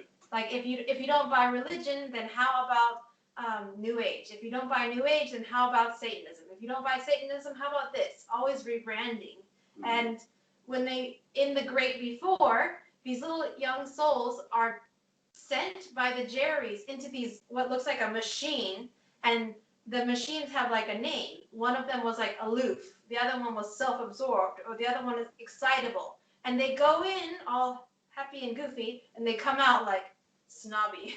And I was like, what? And they're like, we are creating a complete personality. No, you're totally programming consciousness that would otherwise be balanced in the universe that is supreme consciousness universe. Yeah. Oh, yeah. But I guess we go back to Inception. Because we might end up, probably will end up reviewing a bit more of Soul, probably in the West Coast forum, because those are the guys who actually were asking about reviewing that, but because of the time difference, it's very difficult for most of them to go into global forums. But going back to Inception, though, with that, the concept of, I guess we started out with the limbo and what they perceive limbo, their description or their definition of limbo. And it was very confusing in a way as to what they were talking about, what it means with these terms that he was using. But that's why I just overlooked it, because there's a lot of that in this realm. Terms, there are people that individuals will run across who are very articulate, but sometimes they're just using words, and they would talk to me and they would think that I wasn't that articulate, and I'm like, this guy's using words totally in weird ways. That doesn't make any sense whatsoever. That's speaking, English well enough to know when something makes sense or not, And they'll just will flourish it. Some will use an accent that's considered to be an intellectual accent, and then next thing you know, it's like a puzzle that they're throwing out there, and they're like, I don't have time to put this together, but he's acting as though I'm making total sense, And so these names that they'll use certain words to describe something, and you put them together, and it's just like, that is like a freaking jigsaw puzzle. That makes no sense whatsoever. But they figure, well, it's just entertainment. No one's going to actually pay a whole lot of attention to what we're saying, but it's another way of just mind screwing it. Yes, they were talking about the concept that so these people, this group, Mr. Cobb and his crew, they're, like Chief said, a group of attachments playing out their role. And one of the things the attachment says, well, because we will probably have the most success in planting the idea in this guy's head by using an emotional strategy, by targeting the relationship between the tycoon and his son and focusing on the concept of reconciliation. Because of what they do to consciousness in this realm and the way they torment them, they can trick them into wanting something that is totally a dense entity concept, though it's casted as something that's positive. Reconciliation, but then they're like, oh, but you need to like forgive him for what he did. And it's usually sometimes a dense entity that they want you to reconcile with. Or if a dense entity wants to someone who is very dense wants to reconcile with you, is because they want to feed on you again, and you're getting away. Yeah, yeah, and you have like the choir, singing, forgiveness, forgiveness, forgiveness. Someone say, well, not even just the masses. My group think that this is cool, therefore it's cool. And this other group, that's not cool, therefore it's not cool. So when they're talking about something like forgiveness, they have these this chiming it out. They have these institutions that one should forgive and all this and so on and so forth. And I remember asking the father unit years ago, why is it that the people who are always asking for forgiveness are always the people who are causing the problems? So I went further. I said, here's how it works with me, Pops. If I say something really nasty to you, it's because I mean to say it to you. And when I do it, I don't care if you come back or not. Density, they'll say stuff just to get that essence out of you. And then, you say, well, get lost, get out of my life. And then it's like, well, I didn't mean it. That's not me. If I said it, I mean it. If you're going to walk, walk. But density was always like, well, I didn't mean to say this, I was, whatever. Yeah, you could have gotten possessed or whatever, but you're that weak. Can't figure out what's coming out of your face. Sometimes people don't know what's coming out of their mouths. That's true. But if you work enough and basically keep yourself from being drained enough, containment, you'll actually have more of a sense of what you're doing or what's coming out of your face when it's coming out of your face. Or, come out and say, whoa, that's, Or I have clients where something will get mad at me and curse at me. And they say, whoa, I didn't say that. But they caught it right like that. Which means that they're actually getting, more in tune with themselves. So the whole concept of forgiveness, again, I just don't believe it. I figured, don't say crap that you need forgiveness for. Because it's really suspect. What are you up to? And when I was younger and more of a kid, okay, okay, I mean, give you, the person comes back with the same nonsense a week later. Then finally I got to the point where, if I cut people, there it goes. You're so cold. Yeah, tell it to somebody who cares. So anyway, move on from that. It just makes me think about what you said about limbo and older consciousness that refuse to play the game. They refuse to care about connecting with people and their density. Yeah, or playing, just being part of the program, being part of the system. Because everyone, when they're playing these games, they're supporting a system. If no one participated in the system, you'd be amazed how weirdly everything would fall apart. It wouldn't be just like this disaster thing that they tell people. Well, if you believe in these things, all hell will break loose and people will be rioting in the streets and so on and so forth. But what do? They do stuff that they claim, 40 years ago or 50 years ago would cause a total uproar in the the downfall of civilization and all this other business, and they do it. They do it now, and people are like, okay, I guess that's what's going on now. Because consciousness absorbs stuff. It's very flexible. Well, in its natural state. People who are not flexible, or NPCs, they have a real hard time with things. Density doesn't care because it's just more essence to feed. They feed off you, kick you into the toilet. Next group. That's really how it works here. So anyway. Okay. So in the movie Inception, they have this concept that they show you in the movie that has to do with like if you're in a dream and there's something like a safe or a vault, you have your secrets in that vault. And and the extractionist is there to take those secrets, as if there's these secrets that density doesn't know about you, that they're so dying to find out. Most of the time, for most of the people on the planet, there are no secrets that density is so dying to know about those individuals. Yeah, if there's a game to try to find someone's secret, it's a game. Density knows pretty much everything it wants to know about people on this planet. Like I said, keep a dossier. But if you're doing unique work, basically containing them, that's why they don't like containment, because they can't update their dossier on you. So if you get to the point where you're not afraid of a ghost consciousness playing ghost walking through your room, then they don't know what to do. So let's try it again. This must be, it must be a glitch. Let's try it again.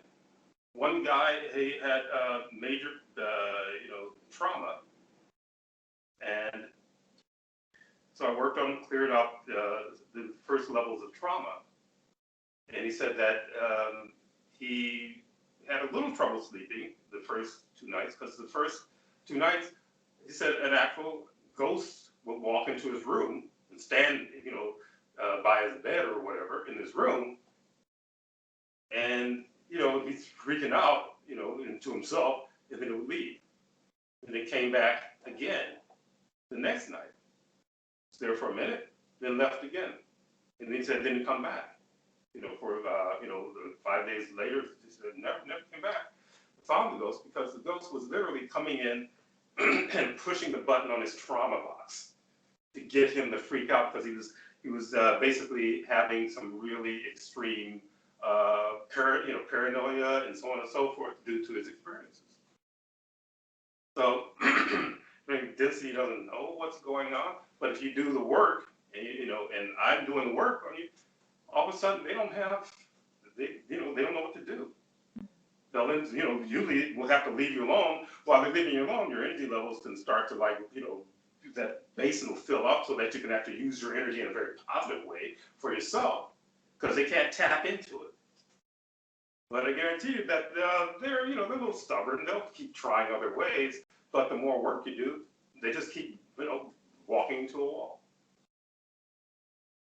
So. I remember you said that people's energy is a lot like a garbage dump, Mm-hmm. all piled on top of them, and that if they don't do containment, trucks can come and dump more garbage into their garbage dump. Yeah. And also, if whenever you're doing sessions with clients who don't do containment, there's just, whenever you're doing the clearing, you're just pulling off the new stuff that gets on, but the old stuff is still sitting there. Yeah, it's like you have security, supposedly to guard your energy, your space, that's been turned into a dump by this realm. So in the meantime, I'm cleaning out all the garbage. And I say containment is literally putting security in front of your gate to keep out the other trucks, keep the other trucks from coming in, or the other people coming in throwing their crap into your space. So individuals like, yeah, well, I kind of, I did containment for a little while and I didn't quite do it. Well, that's like having a security guard that's not there all the time. So they just watch and say, oh, this got a really lazy security guard. We can just go in there and throw our crap in there. And, just like, I know in the States, there's certain areas that became dumps, just because there was no, cops in that area. So all of a sudden you just see more crap, pile up in that area because there was no one there to keep them from doing it. And that's also what containment is about. But I like it when people take it serious, and some of the newer folks take it really serious, and they're definitely benefiting from it. The way you think starts to get clearer if you do your containment. But anyway. Yes, and one of the strategies, for example, for Inception, it's about the dream realm. So from what I observed, please correct me, but it has to do with the dream state is to sometimes there you can get a message from your higher consciousness giving you a warning or certain things, letting you know something or trying to remind you of something. But a lot of times it's density doing things to your energy. Sometimes they're trying to get you to give them essence in the dream. Sometimes like stress you out, or like suddenly you have a test about something you never studied about, or suddenly, the teacher decides to pick on you in front of the class, or all these things. It's about essence gathering in the dream. Or sometimes they're trying to provoke you to start a fight in your waking hours with someone, or they're trying to get you to think of someone who is very dense as not dense, or trying to get you to think that chief is, not, like for some people, they're like, chief's a dense entity, because that's what density wants people to think, so that their garbage doesn't get cleared out, or that they don't get the help that they need. Yeah, they're protecting their interests, basically. Yes. Yeah. And then also density can get you to, sometimes they can shore up an insecurity that you have in the dream. And they also can encourage you to take make a certain decision in your waking hours. Whether it's buying something that you don't need, getting with someone that you shouldn't get with. There's a lot of different things, but all comes down to essence and more control of that consciousness, so that whenever they push the vending machine, essence come out whenever they want it. And and never underestimate how many individuals, very similar to the Matrix, one woman in red, when he's walking down the street, how many individuals who are connected to that grid will basically be the mouthpiece for density. You're trying to do something, or you're just like, you know what, I think I'm going to just take a break from this relationship thing so I can try to, see if I can center myself. And inevitably, all of a sudden it kind of picks up with people, you don't have a boyfriend, you don't have a relationship, you don't have kids, you don't have, it just picks up and you say, that's odd. It's not odd, it's because everyone who has not done any of this work is a potential Smith, just like in the Matrix. Potential Smiths. If they're not aware of it, and they don't like even the conversation because it makes you think in a way that they don't want you to think. So if someone wants to, have whatever criticism about whatever I'm talking about, it's like, well, that's your problem. But the reality is, just thinking a certain way threatens them.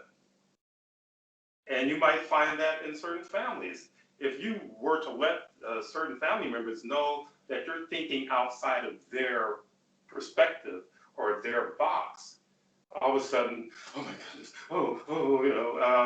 way back in the day, in certain cultures, witchcraft or something, it's got to be something negative. Or if you can actually extract, or I can extract density off of a person, and I'm not ordained by the church, he's some kind of voodoo master or something. Well, what's he up to? So don't be surprised when you're moving in a certain direction and you can feel it, because it feels like motion all of a sudden. You feel like you're moving, not like in this curve, this continuous curve that creates a circle. All of a sudden you feel like you're on a straight, like kind of a straightaway, but you got a few little jumps, but you feel like you're moving somewhere for the first time. And then all of a sudden, what are you into? Can you describe what it is? Does it have this? Does it have that? What is Neo Shamanism? All this, they got, like tons of crap to say. Say, why does it worry you? Row your own damn boat. Don't freaking worry about me. As a matter of fact, I don't want to talk to you anymore. And I have people who have, clients who've had to do that with people. For some reason, it's like they're, all of a sudden their passion to try to get you off of your path. Why? Why, are they so on their path and doing so great that they can come and stick their face in your business and tell you where to go? They can't even find their own butts with both hands. So anyway, moving along from that. We have 5 minutes left. Okay. If anyone has a question, or we'll just continue. Yeah, or anything to share having to do with that, that's fine too. But if not, we'll just keep moving on. I wanted to say, this is Halana. I wanted to say thank you for the piece. Because my family and other close friends are always trying to get me on the path, a quick road to marriage. Mm-hmm. And I've already been married before. And I honestly, I don't really think I have a desire to be married again. Although it would be nice to have partnership, I just don't feel like I'm in a space to be able to be bothered with that at this moment. Well, and so people, go ahead, they put me on the timeline for what it is that I'm supposed to be doing at my age. And I just don't feel like that is for me. Because your consciousness first, which means whatever you decide you want to do is your freedom. The world is not going to end because you didn't get married again. The whole idea of me getting married was like, this was like a fluke in a certain way. Or maybe because I was definitely not interested, in marriage. But just having to do with the work, certain things that, led to certain things. But again, I think we've talked a little bit about that, why is it that they're so focused, other than I remember something about them wanting you to do something back there. They want to utilize you to do something back there that interferes with what you want to do. So it's like, and again, there are so many people that I've had, as clients who've had to just like close the door on individuals in the past and say, well, you won't have any family to support, and, like 5 years on, they're just, I'm fine. I deal with other people, but I deal with them in this way that has to do with balance. I don't need to get married to them. I'm patient. There's no, like you said, a timeline. My grandmother was like, when I had kids, well, you got one kid, you better have two. I said, why have two? Just in case one dies and somebody can take care of you. That kind of mindset. I'm like, and she was interesting because she didn't want anyone taking care of her. She was 99 years old in her own little modern apartment when she, ended up, moving on. And I said, I don't want to be, putting myself on, on my kids or whatever. Like they owe it to me because of, I raised you and so on and so forth. So you're doing the smart thing. If you don't want to, don't. Yeah. Because in this group, nobody's going to sit there and say, well, I think you might need to reconsider, because what happens if this? What happens if that? What happens if anything?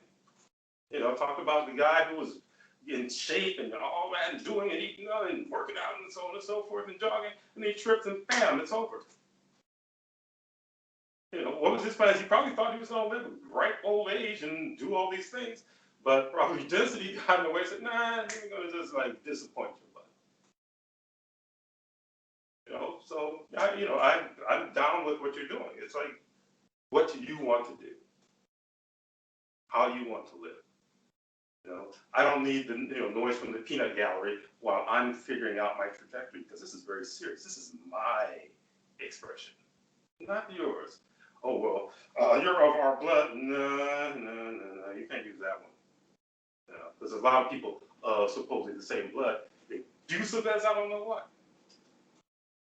You'd be better off having strangers as friends or wild coyote as friends opposed to some family members. Or does it say wild coyote as family members, maybe? But anyway, but thanks a lot for sharing that. So it's time already. Oh, okay, time's up. Yeah. All right. Thank you. Well, thanks everyone for joining again. I enjoyed it. Had to get a little wound up there, but yeah, I actually I really enjoyed this one, as I enjoyed the other ones too. But Thank you. yeah, because I wasn't sure how we're going to deal with this quite movie, a monster of a movie. Yeah, it is quite a monster of a movie. And we still didn't get through half of the story, but the rest of it, as Mrs.A would say, will be on the as what Mrs.A said. Okay. All right, everyone. Thank you so much for coming. Thank you. Thank you. You're welcome.